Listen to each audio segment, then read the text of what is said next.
คุณเคยรู้สึกไหมว่าบางครั้งชีวิตของคุณเนี่ยถูกควบคุมโดยอารมณ์ลบๆเช่นความกลัวหรือความคิดที่ผุดขึ้นมาเองคุณแน่ใจแค่ไหนว่าคุณเป็นผู้ควบคุมความคิดของตัวเองไม่ใช่ให้ความคิดเหล่านั้นควบคุมคุณวันนี้ผมขอท้าทายคุณด้วยการควบคุมความคิดของตัวเองให้ได้ในตลอด24ชั่วโมงนะครับคุณจะสามารถเป็นเจ้าของจิตใจนะเป็นเจ้านายของจิตใจตัวเองได้จริงหรือเปล่ามาค้นหาคำตอบไปพร้อมกันนะฮะแล้วดูวิธีที่คุณ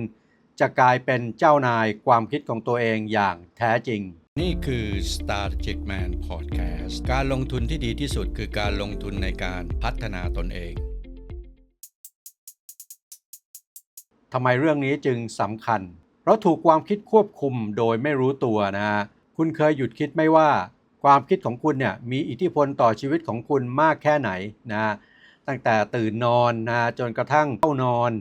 ความคิดของคุณเนี่ยเป็นตัวกำหนดทุกอย่างครับทั้งความรู้สึกการกระทำและแม้กระทั่งตัวตนของคุณเองครับนี่จึงเป็นเหตุผลว่าทำไมการจัดการความคิดถึงเป็นกุญแจสำคัญของการเติบโตและความเป็นอยู่ที่ดีมันคือกุญแจที่จะปลดล็อกศักยภาพของคุณและทำให้คุณได้ใช้ชีวิตในแบบที่เป็นตัวเองอย่างแท้จริงคุณรู้หรือไม่ว่าสมองของเราเนี่ยสร้างความคิดนะฮะกว่า 60,000 ถึง 70,000 ความคิดต่อวันเลยทีเดียว 80% ของความคิดเหล่านั้นนะครับเป็นความคิดเชิงลบและ 95% เป็นความคิดซ้ำๆที่เราคิดไปแล้วเมื่อวานนะครับถ้าเราไม่รู้วิธีบริหารจัดการความคิดเราอาจเป็นเพียงเหยื่อของความคิดตัวเองยกตัวอย่างเช่นคนที่คิดว่าตัวเองทำไม่ได้มักไม่กล้าลงมือทำและสุดท้ายก็ล้มเหลวจริงๆมาลองคิดดูกันนะครับว่าคุณเคยติดอยู่ในวังวนของความคิดลบๆนะหรือการพูดกับตัวเองในแง่ลบซ้ำๆแบบซ้ำแล้วซ้ำเล่าหรือไม่หรือบางครั้งเนี่ยความคิดแปลกๆก็ผุดขึ้นมาโดยไม่ทันตั้งตัวทำให้เสียสมาธิและหมดความชัดเจนทางจิตใจนะ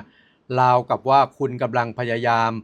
นำทางนะท่ามกลางพายุนะโดยไม่มีเข็มทิศอะไรประมาณนั้นและนี่คือนะฮะ5สัญญาณที่บอกว่า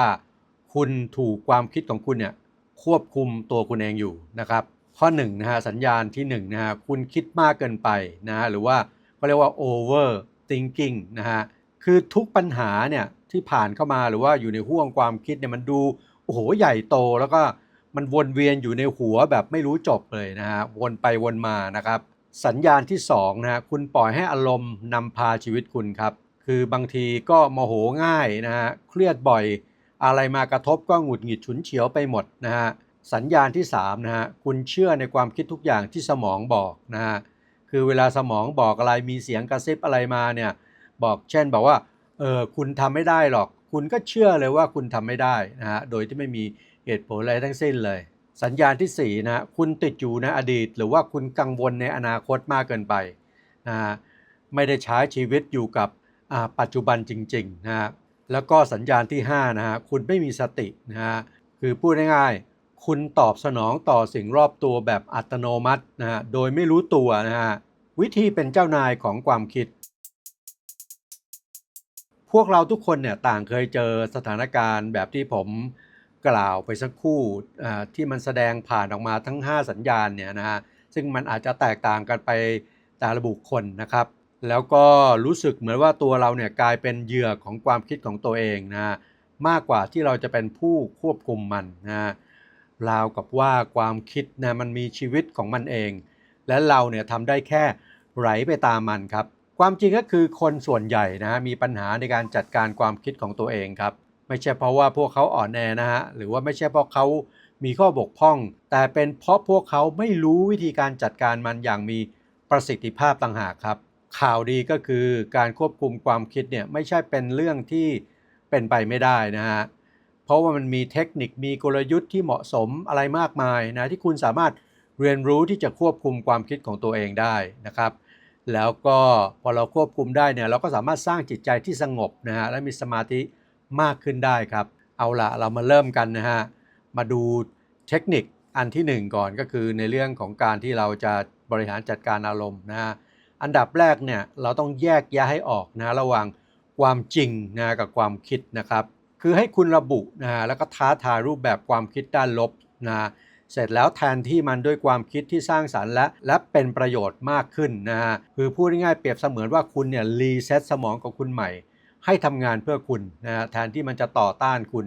นะเมื่อคุณเนี่ยเริ่มมองความคิดของตัวเองแบบนี้นะคุณจะตระหนักว่ามันไม่ได้มีอยู่อย่างถาวรนะมันเป็นเพียงช่วงเวลาสั้นๆที่ผ่านมาแล้วก็ผ่านไปนะและนั่นคืออิสรภาพที่แท้จริงในการที่ไม่ตกเป็นทาสของความคิดครับแล้วคุณก็จะเข้าใจว่าคุณไม่ใช่ความคิดของตัวคุณนะแต่คุณคือคนที่คิดความคิดนั้นขึ้นมาคือคุณเป็นคนสร้างมันขึ้นมานั่นเองนะฮะเพราะฉะนั้นเรา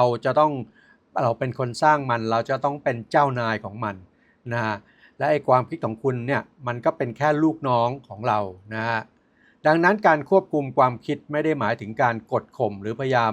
สู้กับมันนะฮะแต่หมายถึงการสังเกตและก็เข้าใจแล้วก็ใช้มันให้เป็นประโยชน์นะฮะมันคือเขาเรียกว่าเป็นการที่เราเป็นนายของจิตใจตัวเองเป็นนายของความคิดเป็นนายของอารมณ์ของเราเองอย่างแท้จริงนะฮะแต่ปัญหาคืออะไรนะย้อนกลับมาอีกทีหนึ่งปัญหาก็คือคนส่วนใหญ่เนี่ยรู้เรื่องนี้ดีครับรู้เทคนิคพวกนี้ดีครับแต่พวกเขากลับไม่รู้ว่าเคล็ดลับที่จะทำให้มันได้ผลจริงเนี่ยเป็นยังไงนะซึ่ง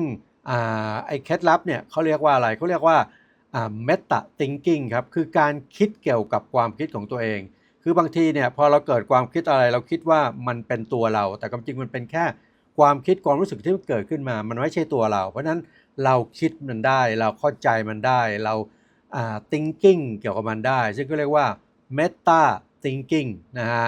ไอ้คำว่า meta thinking เนี่ยคือความสามารถในการฝึกเฝ้าสังเกตและตระหนักว่าความคิดของคุณเนี่ยกำลังมีอิทธิพลต่อชีวิตของคุณอย่างไรก็เหมือนกับสตินะฮะหลักการสติในศาสนาพุทธก็คือการเฝ้าจับตาอารมณ์หรืออะไรก็แล้วแต่ที่มันเกิดขึ้นในร่างกายแล้วรู้เท่าทันมันเข้าใจว่าเป็นชุดความคิดเป็นความรู้สึกนะฮะเราก็จะได้ไม่ได้ตกอยู่ภายใต้อิทธิพลของมันนะฮะมันคล้ายๆเหมือนกับการก้าวออกมามองดูจิตใจของตัวเองนะจากมุมมองที่สูงขึ้นนะอย่างนี้ก็ได้ครับสมมติว่ามีหนังอยู่เรื่องหนึ่งเผอิญหนังเรื่องนี้นะคุณนะแสดงเป็นพระเอกนะพอแสดงเสร็จจบคุณก็มาดูหนังเรื่องที่คุณแสดงคุณก็จะเห็นตัวคุณทำอย่างงู้นทำอย่างนี้ในทำนองเดียวกันครับการที่เรามีสตินะเราเท่าทันเนี่ยก็เหมือนกับว่าเราดูตัวเองที่กำลังทำอะไรอยู่เราก็จะสามารถเข้าใจมันได้อะไรประมาณนั้นนะฮะคือไม่ใช่ว่าทุกความคิดที่ผุดขึ้นมาเนี่ยมันเป็นความจริงทั้งหมดนะฮะมันเป็นแค่ชุดความคิดมันเป็นแค่พลังงานเป็นแค่กระแสไฟฟ้าที่เกิดขึ้นในหัวเพราะฉะนั้นลองฝึกแทนความคิดลบด้วยความคิดบวกครับเช่นถ้าคุณมีความคิดว่าฉันไม่เก่งนะสมมุติว่าผมบอกตัวเองว่าผมไม่เก่งเนี่ยผมพูดเข้ามาในใจเนี่ยนะผมก็จะบอกตัวผมเองนะว่าฉันมีความคิดว่าฉันไม่เก่งคือรู้ว่าตัวเองว่าคิดว่าตัวเองไม่เก่งนะคือคิดเราเท่าทันความคิดเมื่อเราเท่าทันความคิดเราก็จะคุยกับตัวเองต่อได้ไม่จริงนะฉันมีความสามารถ1 2 3 4อะไรก็ว่าไปข้อ2นะฮะการฝึกสติหรือว่าการตระหนักรู้ในข้อ1เนี่ยเราพูดถึงการมีสติใช่ไหมฮะแต่คราวนี้การมีสติเนี่ยมันไม่ใช่ว่าจู่ๆเราเข้าใจแล้วมันจะเกิดขึ้นมาเองมันต้องเป็นสิ่งที่เราต้องฝึกนะฮะฝึกสติฝึกการตระหนักรู้หรือว่าที่ฝรั่งเขาเรียกว่า mindfulness นะฮะลองฝึกอยู่กับปัจจุบันนะลดการปล่อยให้สมองคิดวนนะโดยการลองนั่งเงียบๆสัก5 นาทีครับแล้วก็ลองสังเกตลมหายใจของตัวเองนะหรือไม่ก็เขียนบันทึกในสิ่งที่เรากำลังคิดอยู่เพื่อให้เราเห็นสิ่งที่อยู่ในหัวอะไรประมาณนั้นนะฮะไอการเขียนบันทึกเนี่ยก็เป็นอีกหนึ่งวิธีที่จะช่วยให้คุณได้ปลดปล่อยและประมวลผลความคิดของตัวเองครับแทนที่จะปล่อยให้มันคอยกวนใจนะอยู่เบื้องหลังนะครับและแน่นอนว่าไอการทำสมาธิเนี่ยก็เป็นอีกวิธีหนึ่งนะที่ทรงพลังที่ช่วยให้จิตใจสงบครับมาดูข้อ3ครับนะก็คือเทคนิคเทคนิคที่3ใช้พลังของคำถามเพื่อควบคุมความคิดนะคือทุกครั้งที่มีความคิดเชิงลบนะฮะตรงนี้ฟังให้ดีๆนะฮะทุกครั้งที่มีความคิดเชิงลบนะถามตัวเองว่านี่เป็นความจริงหรือแค่ความเชื่อนะคือพูดง่ายๆการถามแบบนี้มันไม่เป็นการปล่อยให้ตัวเองตกหลุมไปกับความคิดที่เกิดขึ้น เราต้องคอนเฟิร์มกับว่านี่มันเป็นอะไรมันเป็นแค่ความรู้สึกหรืออะไรนะฮะก็เป็นการสกัดกั้นไม่ให้เรา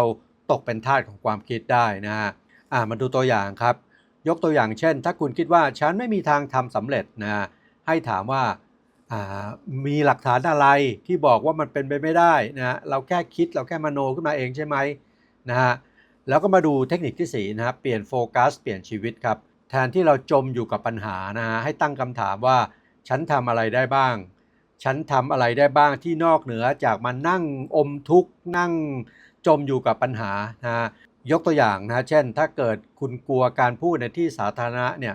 ลองคิดว่าฉันจะฝึกยังไงให้ดีขึ้นนะมันชีวิตเราจะเปลี่ยนเนี่ยมันขึ้นอยู่กับว่าเราตั้งคำถามอะไรกับตัวเองนะฮะแล้วก็มาดูข้อ5นะฮะพอเราฝึกข้อ1ข้อ2ข้อ3ข้อ4เนี่ยมาถึงข้อ5เนี่ยถือว่าเป็นวิทยายุทธ์ขั้นสุดยอดเลยเขามีความการเปรียบเทียบว่าความคิดเนี่ยเป็นเหมือนเมฆบนท้องฟ้าครับเวลามันผ่านมาแล้วก็ผ่านไปความคิดก็เช่นเดียวกันนะฮะมันก็ผ่านมาแล้วก็ผ่านไปนะฮะเหมือนเมฆบนท้องฟ้านะฮะคุณก็สามารถเลือกได้ว่าคุณจะให้ค่ากับความคิดไหนที่มันดีต่อชีวิตมากที่สุดเนี่ยถ้าเกิดเราฝึกไอ้ขั้นตอน1 2 3 4นะเราจะเลือกได้ว่าเราจะให้ความคิดไหนมากำหนดพฤติกรรมของเรานะครับซึ่งข่าวดีก็คือคุณสามารถฝึกฝนให้ตัวเองได้นะเป็นคนที่เลือกความคิดที่เหมาะสมไม่ใช่เป็นคนที่ถูกความคิดบงการหรือว่าเป็นคนที่ถูกเลือกโดยความคิดนะฮะคุณจะเป็นนายของความคิดหรือเป็นทาสของมันถ้าคุณไม่ควบคุมความคิดของตัวเองนะครับความคิดจะควบคุมคุณครับแต่ถ้าเกิดคุณฝึกสตินะฮะตามขั้นตอนที่เล่าให้ฟังเมื่อสักครู่นะฮะตั้งคำถามแล้วก็เลือกความคิดอย่างมีสติเนี่ยคุณก็เป็นเจ้านายของมันนะจะเป็นมาสเตอร์นะฮะ